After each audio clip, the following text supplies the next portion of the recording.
ساعدكم الى ان خرجتوا من المحنه اللي كنتوا فيها. والله ان شاء الله. هي تكلم لنا تو عن اللي مضيتو هذه الفتره باجازته. في السجن 4 اشهر.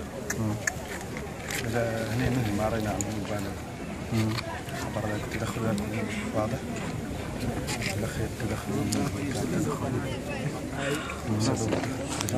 وذي الفترة رفعت صوتك شوي، الفترة اللي مضيت وياك ما رأيت أي مشاكل في أثناء السجن نقل السجن؟ امور عادية. لكن الحمد لله كان خير عقاب. الحمد لله على السلامة. هو والده والله.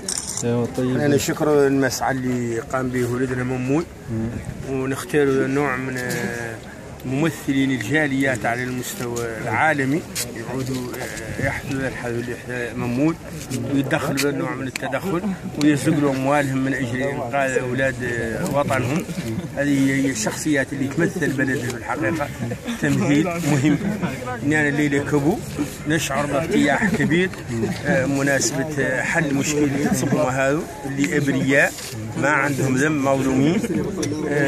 هم 4 اشهر هم خلف القضبان. في الحقيقه لولا التدخل اللي دخل هو كان في الحقيقه تعود بكارثه على المستوى الوطني. وانا كبو في الحقيقه مرتاح بشكل مموت. والله